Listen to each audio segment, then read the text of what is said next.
Em nome do Pai, do Filho e do Espírito Santo. Amém.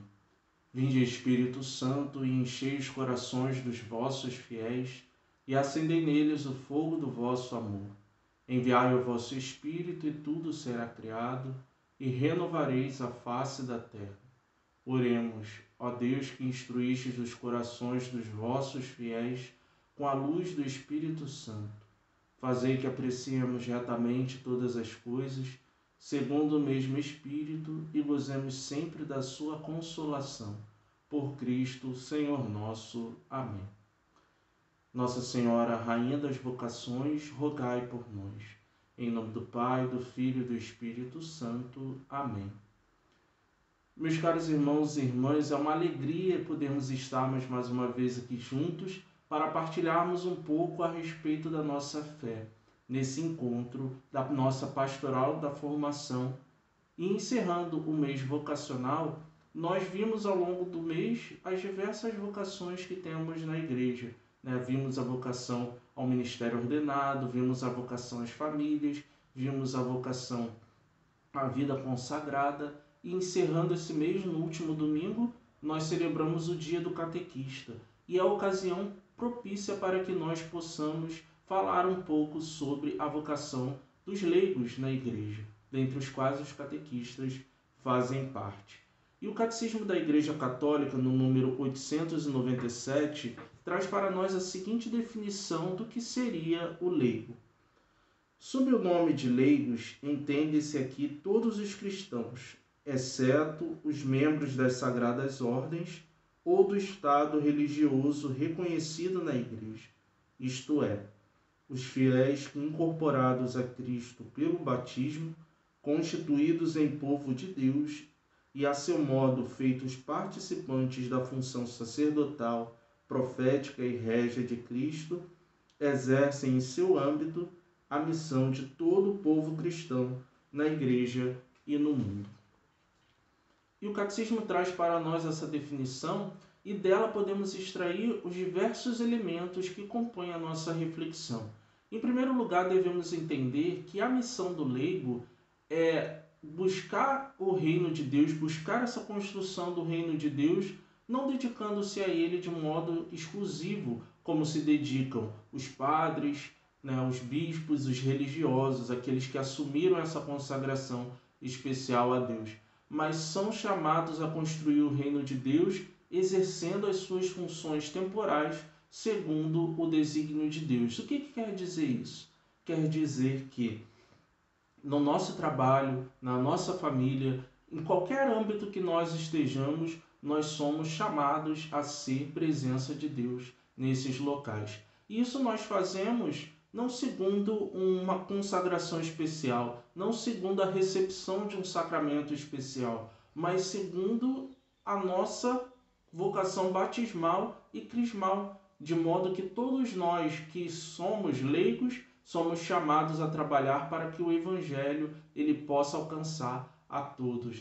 Então temos direito de evangelizar. Todo leigo tem direito a levar a palavra de Deus, seja de maneira individual, seja associando-se nos diversos grupos, nos diversos movimentos dentro da nossa igreja. E a atividade dos leigos na igreja é realmente necessária para a edificação do reino de Deus no mundo. Por quê? Porque estando inseridos dentro da realidade do mundo, podem entender de uma forma um pouco mais direta, um pouco mais própria, e podem ver as soluções e as iniciativas que correspondam melhor às necessidades do mundo e também, de certa forma, da igreja, seja nos diversos campos, no campo político, no campo social, no campo econômico. E dentro da vida da igreja, a presença dos leigos também é vital. Por quê? Porque eles colaboram para a construção e para o exercício do pastoreio, do pastor específico, do ministério dos presbíteros, daqueles que têm a função de conduzir como pastores do rebanho. E sem a presença desses leigos, dessas pessoas encanjadas e comprometidas dentro da igreja, muitas vezes o exercício do ministério dos pastores ficaria gravemente prejudicado. Lógico que não devemos pensar por isso que eles são os braços e as pernas dos ministros ordenados, mas eles têm um verdadeiro protagonismo dentro da igreja. E eu convivi numa realidade, quando eu fui no meu ano de missão, em 2019, onde as distâncias eram muito grandes, a quantidade de comunidades era muito grande e não dava para o padre atender a todas as comunidades todos os domingos. E nessas comunidades havia um grande protagonismo dos leigos que conduziam as celebrações dominicais, que assumiam as funções de coordenação e assim contribuíram para o crescimento da própria igreja, em comunhão sempre com os pastores próprios daquela comunidade. E em virtude dessa consagração batismal e crismal, eles participam do tríplice mundo de Cristo, ou seja, são consagrados como sacerdotes, profetas e reis. São sacerdotes na medida em que ofertam a sua vida, aquilo que eles trazem em seu coração, todas as situações que vivem nos seus trabalhos, nos seus estudos, na igreja, na família, e oferecem tudo isso em sacrifício de louvor a Deus, sendo como que verdadeiras hóstias vivas, imoladas para o Senhor. E por isso a gente observa, sobretudo, na ação litúrgica da Santa Missa, quando o sacerdote ele fala que convida o povo a rezar para que a oferta da igreja, a oferta, o sacrifício de cada dia seja oferecido a Deus Pai. Então, de certa forma, os leigos também, levando a sua vida ofertada, eles também são chamados a oferecer também ali o pão e o vinho junto com o sacerdote. Lógico que a seu modo, da sua maneira, segundo a sua vocação, de batizado, mas também são chamados a oferecer o sacrifício de Cristo. E também contribuem para a santidade do mundo, vivendo uma vida de santidade, dando testemunho dessa santidade do mundo, mostrando que sim, é possível viver uma vida em Deus, sim, é possível viver uma vida mais santa, sim, é possível viver uma vida mais justa, mais honesta. Contribuem também para o munus profético de Cristo, ou seja, para essa profecia, assumindo verdadeiramente uma vida de profeta. E como assumem essa vida de profeta? Através das obras de evangelização, que são feitas de diversas formas dentro da igreja, mas também pelo seu testemunho de vida, que edifica a comunidade e também convida os irmãos a viverem uma vida em Cristo. O testemunho, ele muito edifica, ele muito nos faz questionar. Quando alguém dá um testemunho de que alguma coisa é realmente boa, que alguma coisa é realmente possível, eu olho para a minha realidade e me questiono para ver se eu também chego à constatação de que eu também posso fazer aquela coisa, eu também posso crer no Senhor, crer em Deus, enfim. E de acordo com as suas capacidades particulares, esses leigos também são chamados a contribuir, por exemplo, como a gente está vivendo esse domingo, na formação catequética, no ensino religioso, enfim, nos meios de comunicação social de diversas formas dentro da igreja. E participam do munus regio como reis de Cristo, porque são chamados constantemente a dominar o seu próprio corpo, dominar as suas próprias paixões, fazendo que esse reino de Deus ele se instaure primeiramente em seu coração. Também, quando eles promovem a justiça, a paz, a virtude, nos locais onde estão inseridos, eles também instauram esse reinado de Cristo. E além disso também participam desse munus, no exercício dos diversos dons e carismas dentro da igreja, porque a partir dali eles também colocam-se na disposição de fazer com que o senhorio de Cristo atinja também a todas as pessoas. Então vamos pedir a Deus que ilumine a todos os leigos e leigas e fortaleça para que eles possam verdadeiramente, todos nós, assumirmos o nosso papel dentro da igreja. Sermos verdadeiros protagonistas e verdadeiramente construtores do reino de Deus em comunhão com os nossos pastores. E para terminarmos nosso momento de formação, fiquemos agora com o testemunho de uma das catequistas da nossa comunidade. Oi, pessoal. Meu nome é Carmen Lúcia, sou a tia Carmen Lúcia da catequese e eu recebi um convite que eu fiquei muito honrada. Minha coordenadora da Pastoral Vocacional, Amparo, me convidou para que eu desse o meu testemunho da minha vocação de leiga agora nesse mês de agosto, em que estamos comemorando as vocações. Então vamos lá. Eu sou de uma cidadezinha pequena do interior de São Paulo, Cachoeira Paulista. Eu acho que muita gente conhece, porque lá é que tem a Canção Nova. Eu nasci em Cachoeira e morei lá até me casar. Minha família é uma família católica. Minha avó é que sempre me levou para a igreja, que eu participava de tudo com ela. E me lembro que eu fiz a minha primeira Eucaristia, eu devia de ter por volta dos meus 7 anos, não me lembro de muito não, gente. Eu lembro que eu fiz a catequese na igreja lá da paróquia, a paróquia São Sebastião, que é ali bem pertinho da casa do meu pai.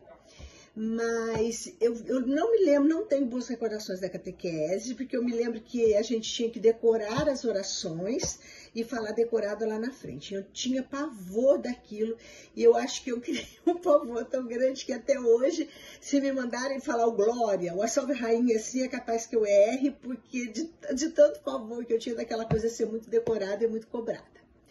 Bom, minha avó morreu e eu tinha 9 anos. E aí eu não me lembro muito de participar muito da igreja, de nada, assim, sabe aquela família católica bem assim que não participa muito? A minha é assim.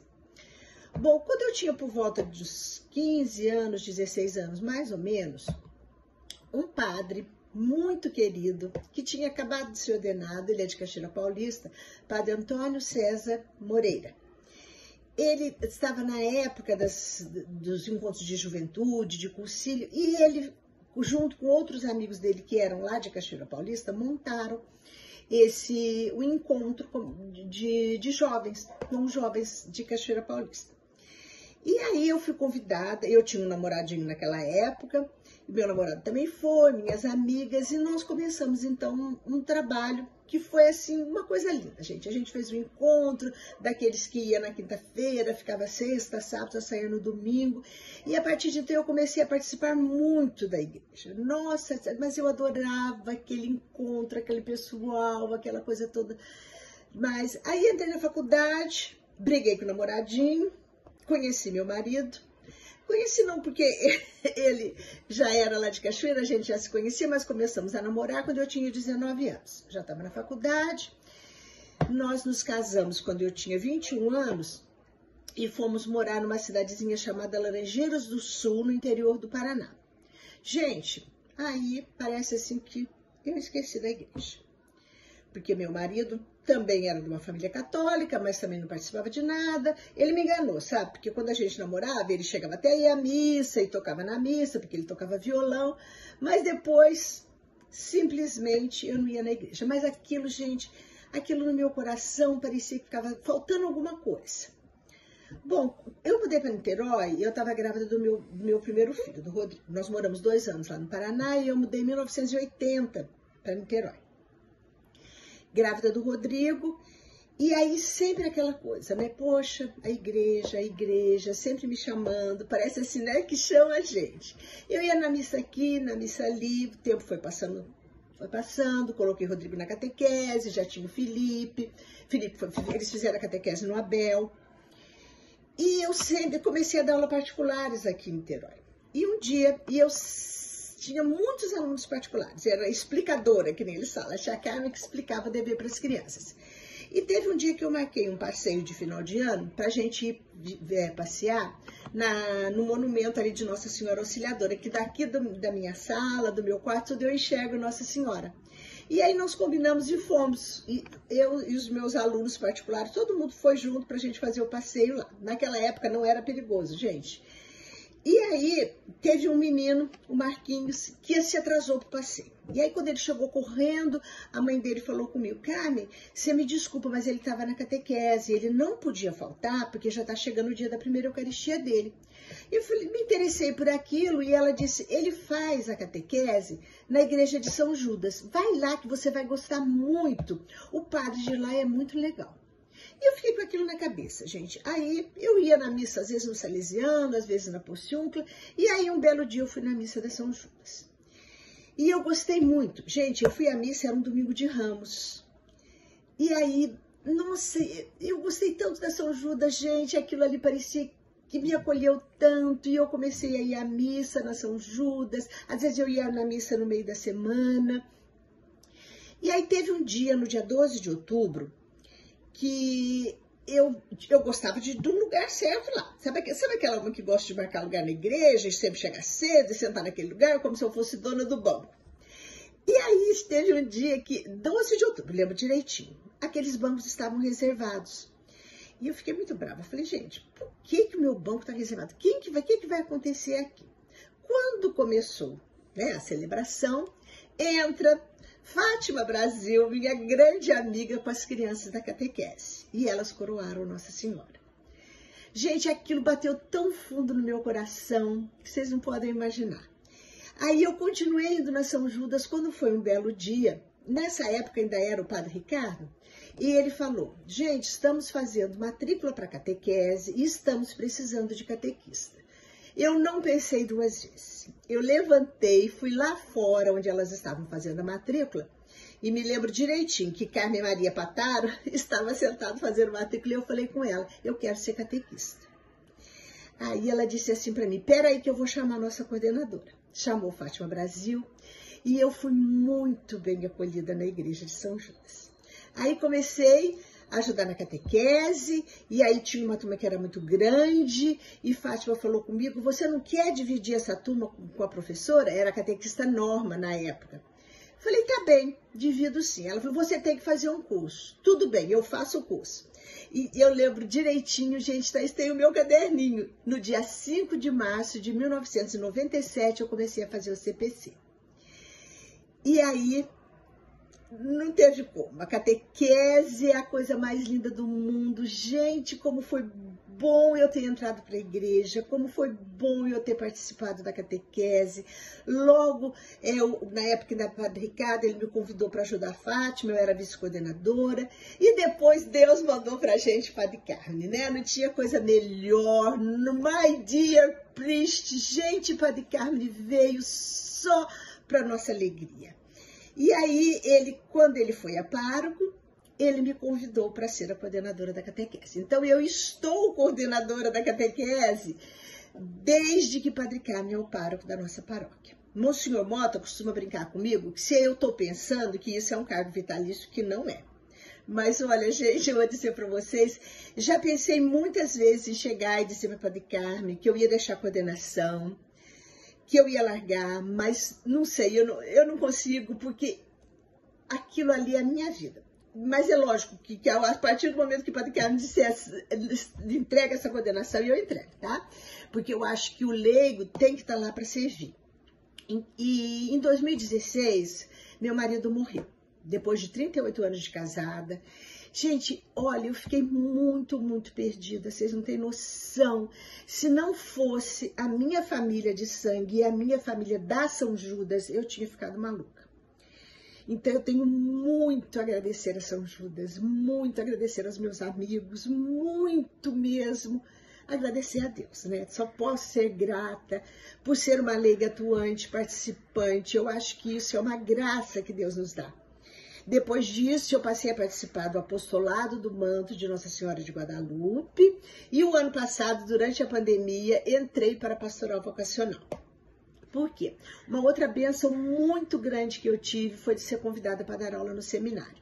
Gente, é um lugar que eu amo trabalhar, sabe? É assim, um lugar que eu chego, mas eu fico tão feliz, eu agradeço tanto a Deus. Eu sei que é um pingo que eu faço, mas eu ajudo na formação dos sacerdotes. Isso para mim é assim uma coisa, mais gratidão a Deus ainda por tudo isso. Então, o testemunho que eu deixo para vocês é esse, que ser leigo na igreja é uma maravilha. A gente só tem a ganhar, só tem a agradecer, um leigo atuante, né?